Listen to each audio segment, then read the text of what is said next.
Welcome to the Real Robotics University of Leeds Lab Live. Here at Real Robotics, we specialize in robotic systems made to access hard-to-reach places to survey and monitor areas that are inaccessible for humans. Basically, we're now focusing on teleoperation, which is essentially controlling a robot from a distance, but attempting to achieve the same level of interaction with the environment that a human would have if they were really there. Today we're going to showcase our teleoperation framework by cooking, and assembling a burger using two of our robot dogs. You can see the robot dogs in frame here. Joey's just resetting the arm there. And you can see our burger components. We've got a delicious looking burger patty in the kitchen there on the first plate.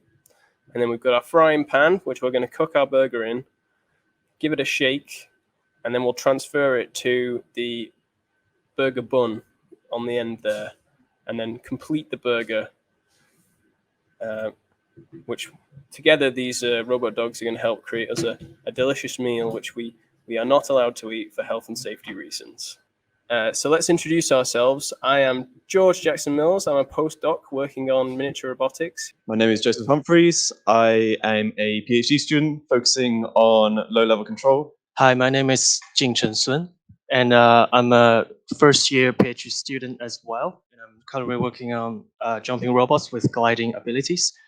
Hi, I'm also a first-year PhD student. My focus area is shared autonomy and multi-robot cooperation. Chris, our teleoperator, is just doing some final preparation, but he will be controlling our robots today. So the robot arms that are mounted on these dogs are normally really complex to control. It'd be really difficult to move both of these things using a standard gamepad or joystick. So here at Real Robotics, we've come up with a better solution, and that's to use a motion capture suit.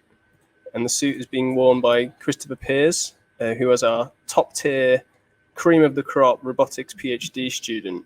So we've got a nice pre-cooked burger that we'll take from its starting position, pick it up, put it in the pan, shift it around in the pan a little bit, then transfer it to the burger bun, and then from there place the top bun on top of the burger, creating a full, nice little burger. Right, let's see what you can do, Chris. You gonna make us a burger? Yeah. Here he goes. So we're just getting our assistant here to pass the robot the spatula. Very important part of robotic burger flipping is using the correct tool. And here we go. This is the big moment.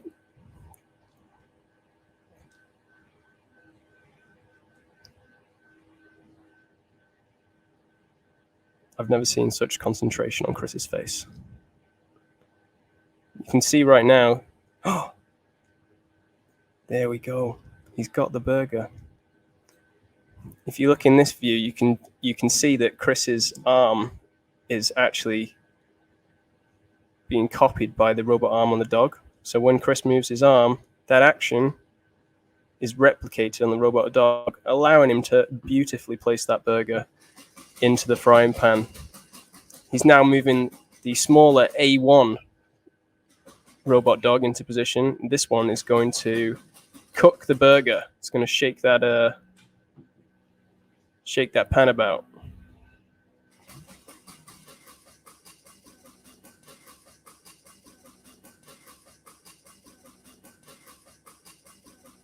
So the burger's now on the edge of the pan.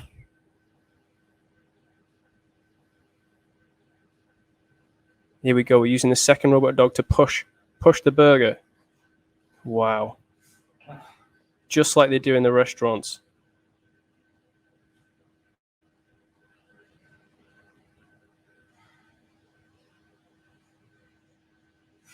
Here we go. Can he make the landing?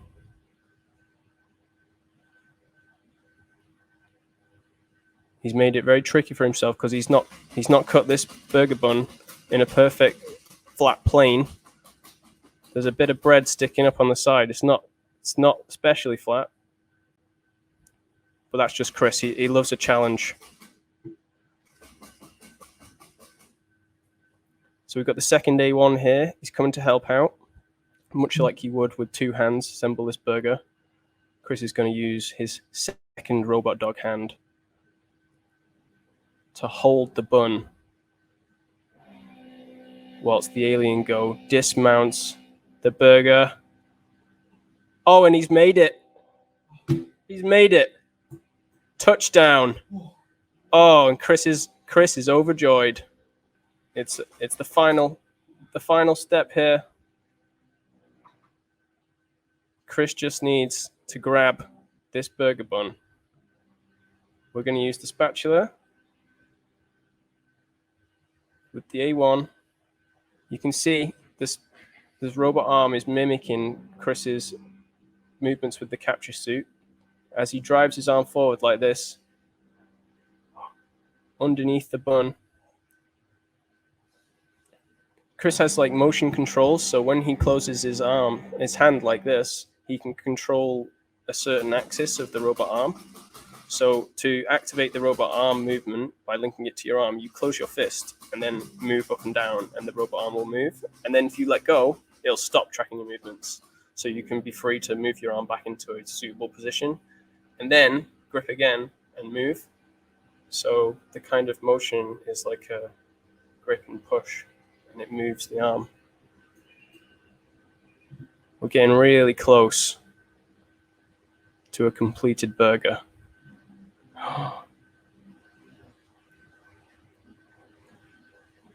Wow. Everyone, a round of applause for Chris. Let's answer some of these questions quick, because I think we're going to run out of time. Could a drone help to cut the salad? I believe that's certainly possible. Yeah, we could get like the robot arm to hold the drone and use the propellers as blades. Yeah. That's genius. Yeah. You hold the drone, use the blades, chop up the lettuce. I'm not sure about tomato. You need quite a high torque rotor to do that. Would you consider making a robot dog of your own from scratch, having the knowledge of robotics design and prototyping, thanks to 3D printing? Yes. Yes, we are actively looking into creating our own robot dogs for the lab. It's something that we've wanted to do for a while. It's something that's quite a big investment time-wise, but it would allow us to completely redesign and change the way the robot dog works without having to rely and break down other people's systems and code and reutilize those. So yeah, brilliant. Definitely the way we want to go. Well, the point of the demo is really to show the dexterity that can be enabled through our teleoperation framework. So really, when you have a bespoke burger making robot, probably you're not teleoperating it, it's listening to set commands and like macros. And so with a quadruped robot doing it, sort of there to demonstrate that maybe one day you'll be able to send these two robots into, say, an abandoned nuclear reactor and make a burger there, or something else that requires a similar level of dexterity. What is the future plan for this project? Short-term and long-term? And long-term goals? Joy, maybe you want to go on that? So I think at the moment we're using these two robots using a high-level controller. So as you'll notice, like we will just be controlling either the trajectory of the base to make them walk around, or we'll be controlling the arm. This is all done through higher level control. If we want to, produce more dynamic gaits, or we want to use whole body motion while the gripper is trying to reach things, then we would implement some sort of whole body controller. So that would be because there's lots of joints in the robot, and we want to use all of them to improve efficiency, to increase the the range of the arm as well. And this is all achieved through whole body control. And then we could, expand this further, introduce something called an NPC, which is like a planner as well. And then, I don't know, say like a gate scheduler as well. Again, all forms part of this wider framework, which is seen in, more well-known robots such as Spot. There's also like the high-level controller of these dogs also uses such a framework. But we would look to create our own framework in the lab, and then combining this with teleoperation as well would make a very robust system. Okay, I think we might have to end the stream there, guys. Thanks for all your questions. Don't forget to check out the Robotics website.